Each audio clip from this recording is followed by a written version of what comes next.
ಐದನೇದಾಗಿ ಮಧುಮೇಹಿಗಳಿಗೆ ಒಳ್ಳೆಯದು. ಹೃದಯದ ಆರೋಗ್ಯದ ಜೊತೆಗೆ ಇದು ಶುಗರ್ ಲೆವೆಲ್ ಕೂಡ ಕಂಟ್ರೋಲ್ ಮಾಡುತ್ತದೆ. ಇಲ್ಲಿ ಏನಾಗುತ್ತೆ ಅಂದ್ರೆ ಇದರಲ್ಲಿರ್ತಕ್ಕಂಥ ಒಂದು ಅಮೈನೋ ಆಮ್ಲ ಎಲ್ ಕನವನೈನ್ ಇದು ಬ್ಲಡ್ ಶುಗರ್ ಕಡಿಮೆ ಮಾಡುವಲ್ಲಿ ತುಂಬಾನೇ ಪ್ರಭಾವಶಾಲಿಯಾಗಿದೆ.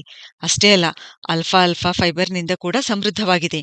ರಕ್ತದಲ್ಲಿ ಗ್ಲೂಕೋಸ್ ಲೆವೆಲ್ ಬೇಗ ಸ್ಪೈಕ್ ಆಗಲ್ಲ.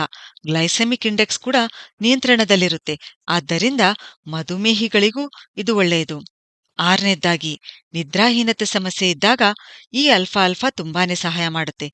ಅದು ಹೇಗೆ ಅಂದ್ರೆ ಇದು ಮೆಲಟೋನಿನ್ ಹಾರ್ಮೋನ್ ನಿಯಂತ್ರಣ ಮಾಡುತ್ತೆ. ಈ ಹಾರ್ಮೋನು ಪೀನಿಯಲ್ ಗ್ರಂಥಿಯಲ್ಲಿ ತಯಾರಾಗುತ್ತೆ. ಈ ಹಾರ್ಮೋನ್ ನಮ್ಮ ಸ್ಲೀಪ್ ಸೈಕಲ್ ನಿಯಂತ್ರಣ ಮಾಡಿ ಚೆನ್ನಾಗಿ ನಿದ್ರೆ ತರಿಸುತ್ತೆ. ಅದಕ್ಕೆ ಅಲ್ಫಾ ಅಲ್ಫಾ ನಿದ್ರಾಹೀನತೆ ಸಮಸ್ಯೆ ನಿವಾರಿಸುವಲ್ಲಿ ಕೂಡ ಸಹಾಯ ಮಾಡುತ್ತೆ. ಸ್ಟ್ರೆಸ್ ಕೂಡ ಕಡಿಮೆ ಮಾಡುತ್ತೆ. ಏಳನೇದಾಗಿ ಚರ್ಮದ ಆರೋಗ್ಯಕ್ಕೆ ಒಳ್ಳೆಯದು. ಯಾಕೆಂದ್ರೆ ಇದು ಪ್ರೋಟೀನ್ನಿಂದ ಸಮೃದ್ಧವಾಗಿದೆ ಮತ್ತು ಅಲ್ಫಾ ಅಲ್ಫಾದಲ್ಲಿರ್ತಕ್ಕ